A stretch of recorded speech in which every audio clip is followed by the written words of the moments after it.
Aujourd'hui, en tant qu'architecte d'intérieur, peut-être que tu galères à vivre de ton activité, à trouver des clients et que tu te sens seul. Et ça peut vite devenir frustrant parce que peut-être que tu écoutes ou tu suis des architectes d'intérieur qui, eux, connaissent beaucoup de succès et carrément, c'est les clients qui se battent pour aller chez eux. Et après avoir fait plus de 30 interviews avec des architectes d'intérieur, je peux te dire que j'ai compris une chose. Ce qui distingue ceux qui réussissent de ceux qui galèrent, c'est 3 clés essentielles. Et ces 3 clés, malheureusement, on les enseigne pas dans les écoles d'architecture d'intérieur. Pourtant, je t'assure qu'elles feront toute la différence dans ta carrière. Si aujourd'hui, tu galères à vivre de ton activité, que tu te sens seul face aux défis que tu rencontres, que tu cours après les clients, franchement, je te rassure, c'est totalement normal. Et ce qu'il faut que tu saches, c'est que c'est pas par manque de talent, et c'est pas non plus par manque de travail. La réalité du métier est vraiment différente de ce qu'on imagine. Si tu regardes cette vidéo, tu as probablement beaucoup de talent, un bon œil, un style travaillé, tu publies régulièrement sur Instagram, tu reçois des compliments pour ton travail, mais malgré tout, tu es épuisé mentalement, physiquement, et c'est vraiment compliqué de garder le cap. Et je veux vraiment te rassurer sur ça. Si tu ressens tout ça, c'est normal et t'es vraiment pas seul. En fait, finalement, la majorité des architectes d'intérieur créent leur propre prison dorée et ça, personne n'en parle parce que c'est complètement tabou. Alors maintenant, qui suis-je pour te parler de ça? Moi, c'est Julie, je suis jeune maman, j'entreprends depuis 3 ans et j'ai lancé le média Secret d'Archi pour justement mettre en lumière ce beau métier. Depuis que j'ai lancé ce média, j'ai eu la chance d'interviewer des dizaines d'architectes d'intérieur et dans le lot, certains ont aujourd'hui un grand succès et sont une référence dans leur univers. Pourtant, pour une majorité d'entre eux, ils ont galéré comme toi il y a quelques années. Mais à force de discuter avec eux et surtout en off, j'ai remarqué un schéma assez flagrant qui explique leur succès aujourd'hui. Il y a quelque chose qu'ils ont tous appliqué et qui garantit leur succès pour les années à venir. Alors reste bien jusqu'au bout de la vidéo parce que je vais tout expliquer ici. À force de discussion avec vous à travers la communauté, je me suis vraiment rendu compte des difficultés que vous rencontrez. Déjà, ce qui revient le plus souvent dans les échanges, c'est que la plupart du temps, vous vous sentez seul. Et c'est peut-être ton cas. Tu n'as personne avec qui vraiment discuter de tes projets, ton entourage trouve ton métier cool, mais finalement, personne ne comprend réellement tes défis. Les artisans te voient comme une cliente, les clients te voient comme une prestataire et tes amis, ils connaissent pas vraiment ton métier en fait. Quand tu as un doute sur un devis, un client compliqué à gérer, des décisions stratégiques à prendre, finalement tu es complètement seul. Ensuite, il y a l'insécurité financière. J'ai remarqué que la plupart des architectes d'intérieur vivent avec cette peur du vide. Un mois, t'es débordé, le mois suivant, plus rien. Alors t'acceptes des projets qui sont sous-payés, des clients qui correspondent pas à ton style, et ça, finalement, juste pour assurer les fins de mois. Combien de fois est-ce que tu t'es dit « Ok, j'accepte ce projet, c'est pas l'idéal, mais j'ai rien d'autre en vue ». Et du coup, finalement, ce qui était une passion pour toi, ça devient une contrainte. Et puis, il y a le manque de structure. Peut-être que tu gères tout aujourd'hui, ou presque tout. La conception, les relations avec les clients, les chantiers, toute la paperasse administrative, tes réseaux sociaux. En fait, t'es partout tout le temps. Tu réponds à tes messages à minuit, le week-end, tu renvoies 3 fois le même devis, tu cherches des inspirations pendant des heures et sans vraiment méthode claire. Et en fait, ça m'a vraiment marqué quand j'ai parlé avec une abonnée et qui me disait qu'elle se sentait comme un hamster dans une roue. C'est-à-dire qu'en fait, elle tournait et finalement, elle allait nulle part. Et le pire, ce qui est vraiment frustrant dans tout ça, c'est qu'elle a réellement du talent, beaucoup de talent, et qu'elle mériterait vraiment d'être mise en avant. Pourquoi certains architectes d'intérieur réussissent là où toi, tu galères vraiment?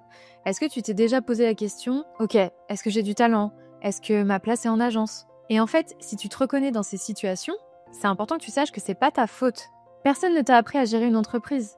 Et en fait, c'est un gros problème qu'on a dans les écoles d'architecture d'intérieur, c'est qu'on t'enseigne la créativité, mais jamais l'entrepreneuriat. Et en fait, sans réel changement structurel, finalement, tu risques de te retrouver comme d'autres architectes d'intérieur qui, au bout de 5 ans, abandonnent leur activité parce qu'en fait, ils s'en sortent pas. Mais je te rassure, il y a des solutions à ça.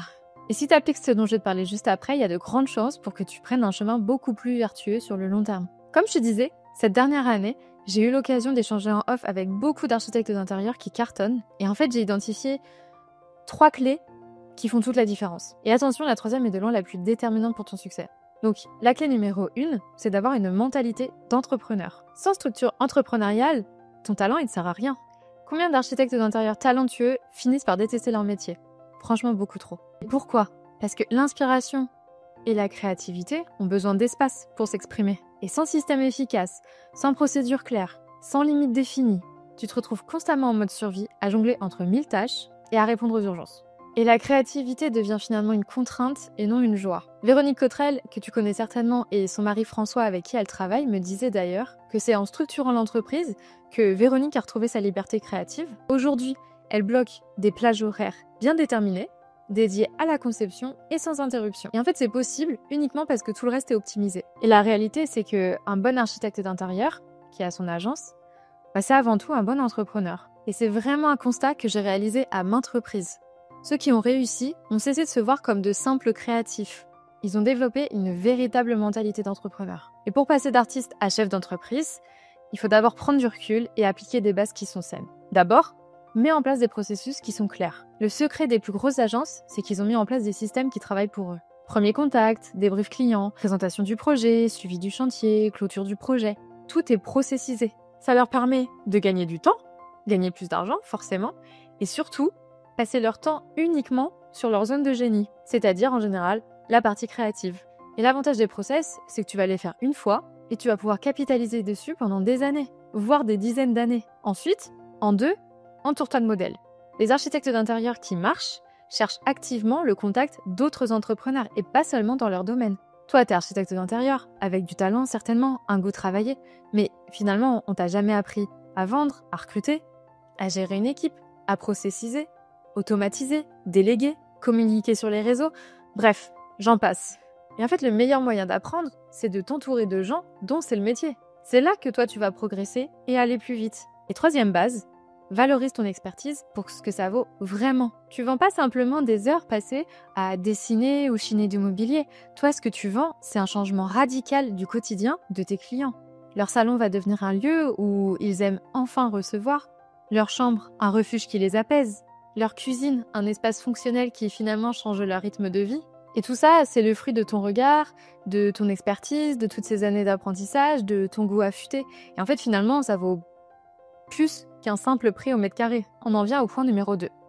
L'autre clé, c'est ton positionnement d'expert. Un cardiologue gagnera toujours plus qu'un médecin généraliste. Donc oui, ça a des années d'études en plus, mais tu vois où je veux en venir. Et ça, c'est ce que m'a dit un architecte d'intérieur qui a galéré pendant des années et qui finalement a complètement transformé sa façon de faire en adoptant une position d'expert ultra ciblée. La vérité, c'est que le marché est saturé d'architectes d'intérieur généralistes qui prennent tout type de projet, tout type de budget, tout type de client. Et les top architectes d'intérieur ont compris qu'ils devaient sortir de cette masse complètement indifférenciée.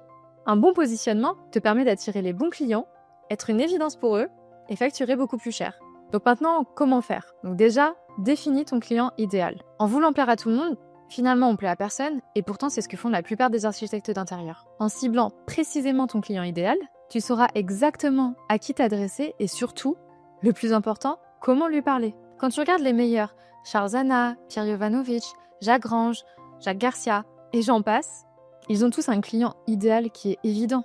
Ils visent l'ultra luxe.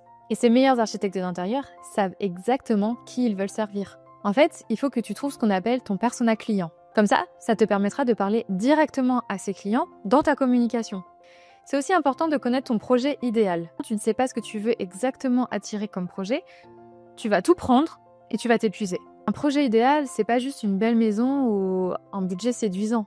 C'est un cadre précis, un style que tu maîtrises, un type de client avec qui le courant passe, une mission qui te stimule. Plus tu es clair sur ce que tu veux, et plus tu vas l'attirer. Et surtout, à nouveau, tu vas pouvoir le revendiquer dans ta communication. Et la dernière chose, c'est d'apprendre à dire non. Je sais, c'est pas facile, et surtout si t'es limite financièrement. Mais finalement, dire oui à tout type de projet, ça te coûte plus cher sur le long terme.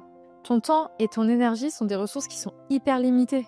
Alors dire oui à un projet sur lequel t'es pas aligné, c'est dire non à une opportunité qui est parfaite et qui se présentera à toi plus tard. Tu risques de te vider émotionnellement, physiquement et ne pas te retrouver dans ta zone de génie. Le non stratégique transforme profondément ta pratique. Il augmente ta valeur perçue et ton estime professionnelle. Il préserve ton énergie créative pour les projets qui t'inspirent et qui te correspondent. Et du coup, il renforce ta signature en évitant les compromis avec les projets qui, eux, ne te correspondent pas. C'est paradoxal, mais les meilleurs architectes d'intérieur disent souvent non. Et en fait, plus ils disent non avec assurance, et plus leurs oui deviennent puissants. En refusant ce qui n'est pas aligné, ils créent l'espace nécessaire pour accueillir l'excellence. Un bon positionnement, c'est vraiment la clé pour développer ton agence, tout en retrouvant ta zone de génie et ne jamais trahir qui tu es vraiment en tant qu'architecte d'intérieur. Et à la fin de cette vidéo, je vais te parler de quelque chose de très spécial que j'ai développé pour toi, pour t'accompagner dans cette transition tout en gardant ton intégrité. Alors reste bien jusqu'au bout parce que ça peut vraiment t'aider. Et pour finir sur ces clés, la troisième, c'est le réseau de confiance. Your network is your net worth, comme disent les Américains. En gros, ça veut dire que ton réseau représente ta valeur. Et c'est particulièrement vrai pour les architectes d'intérieur parce qu'en fait, finalement, t'as besoin que de quelques projets de plus pour beaucoup mieux vivre de ton activité. Et tous les invités qui sont passés dans Secret d'Archi sont unanimes. Le réseau, c'est le nerf de la guerre. Parce qu'un bon réseau, c'est de l'apport d'affaires gratuit, que ce soit de la part de partenaires comme des agents immobiliers, des notaires, des photographes, des artisans, mais aussi d'autres architectes d'intérieur qui, eux, sont bookés et ne peuvent plus prendre de projet. Et en fait, une grande partie des architectes d'intérieur aujourd'hui à succès ont un réseau clé dans lequel ils se partagent les projets. Ensuite, un bon réseau, c'est des clients préqualifiés. Quand quelqu'un te recommande, le client arrive déjà avec un niveau de confiance hyper élevé. Il remet pas en question tes tarifs, il est plus patient et la relation démarre sur des bases plus positives. Et un bon réseau, c'est une économie de temps phénoménale. Plus besoin de passer des heures sur Instagram ou de courir après des prospects qui finalement ne viendront pas chez toi. Ton réseau, on va dire, il travaille pour toi même quand tu dors. Et pour finir, un bon réseau, c'est des projets de meilleure qualité. Les recommandations amènent généralement des projets qui sont plus intéressants, avec de meilleurs budgets, que ceux qui viennent des réseaux sociaux ou du web. Mais maintenant, comment avoir un bon réseau? Évidemment, le talent compte, la sensibilité artistique, la qualité que tu vas mettre derrière tes projets. Mais quand tu discutes avec ces architectes d'intérieur, finalement, tu te rends compte que oui, le talent c'est bien, mais pas que. C'est aussi une question de rencontrer les bonnes personnes. Et quand je leur ai demandé comment ils ont fait, il y a 3 points qui sont souvent revenus. Le premier, c'est give first. En gros, ces archis ne démarrent jamais une relation en demandant quoi que ce soit. Ils offrent d'abord de la valeur. Et en fait, je me souviens d'un architecte parisien que tu connais certainement, qui m'avait expliqué comment il a développé son réseau d'artisans d'exception, tout simplement parce qu'il les mettait en avant sur ses réseaux. Et en fait, ce qui s'est passé, c'est que les artisans étaient hyper reconnaissants, et donc, quand eux avaient des clients de leur côté, eh ben, ils recommandaient cet archi-là. Ensuite, l'autre point pour te constituer un réseau, c'est de créer des relations qui sont saines et qui sont solides. Ce que j'entends par là, c'est que ces archis-là, à nouveau, ils ne voient pas leur réseau comme une simple liste de contacts, mais vraiment comme des relations humaines à entretenir. En fait, certains m'ont expliqué qu'ils avaient un système de suivi bien particulier et qu'en fait, tous les 3 mois, ils contactaient leur réseau pour prendre juste des nouvelles. Quand ils contactent leur réseau, c'est toujours personnel et c'est jamais générique. Et en fait, cette approche permet de constituer un réseau qui est vraiment solide et qui finalement génère des opportunités naturellement. Et le dernier point, c'est d'investir en toi. Prends le temps de faire des rencontres. C'est hyper important. Va là où ils vont. Ces top archis d'intérieur comprennent qu'en fait, ces événements valent le temps et l'argent investi. Je te donne un exemple qui n'a rien à voir avec l'architecture d'intérieur. Mais mon mari, qui est entrepreneur, loue 10% de son budget annuel pour des événements de qualité. Et en fait, c'est dans ce genre d'événements qu'il va rencontrer des partenaires, qu'il va rencontrer des clients et aussi faire de belles rencontres. Et en fait, il sélectionne 5-6 événements par an où il sait qu'il va rencontrer des personnes qui partagent sa vision des choses et ses valeurs. Et c'est en observant cette réalité, des architectes d'intérieur qui ont du talent mais qui galèrent à s'en sortir parce qu'ils ne maîtrisent pas ces 3 clés, que j'ai créé le Mastermind Secret d'Archi. L'idée, c'est d'avoir un écosystème complet, conçu spécifiquement pour les architectes d'intérieur qui sont déjà en activité, qui ont du talent et qui n'arrivent pas à en vivre correctement. Si aujourd'hui c'est ton cas et que tu en as marre de te sentir seul face aux problématiques du quotidien, accepter des projets sous-payés par peur du vide, passer des heures à faire les mêmes tâches, voir d'autres architectes d'intérieur pas moins talentueux mais qui s'en sortent mieux que toi, et si tu te demandes si tu devrais retourner en agence, alors ce mastermind peut vraiment t'aider à vivre de ton activité. Le cœur de ce mastermind, c'est ce que la plupart des architectes d'intérieur à succès considèrent comme étant leur atout le plus précieux, c'est un cercle de confiance. Tu vas rejoindre un groupe haut de gamme de 30 architectes d'intérieur qui ont les mêmes défis que toi. Et je précise, ce ne sont pas des concurrents, mais de réels alliés pour le futur. J'ai construit ce mastermind pour qu'en plus du réseau, tu puisses passer d'artiste à chef d'entreprise. Je sais que ton temps est précieux et que tu jongles déjà avec 1000 responsabilités. Et c'est pour ça que le mastermind est structuré de façon à maximiser ton retour sur investissement en temps. D'abord, tu auras des cerveaux collectifs tous les mois, en visio, en direct, avec les autres architectes d'intérieur pour partager vos erreurs, vos contraintes, vos problématiques, vos process, vos astuces, bref, la totale. En seulement 1 heure, tu pourras potentiellement débloquer des situations sur lesquelles tu es bloqué depuis des jours, voire depuis des mois, gagner des contacts de qualité et développer ton entreprise efficacement et dans la bonne direction. En plus de ça, tu auras des workshops tous les mois en visio sur des thématiques bien précises avec des experts. Et ces experts sont soit des architectes d'intérieur à succès à qui tu pourras poser toutes les questions que tu veux en direct, ou alors des intervenants externes qui sont experts de thématiques bien précises sur des sujets entrepreneuriaux pour t'aider à te développer efficacement. Et c'est du jamais vu dans le monde de l'architecture d'intérieur.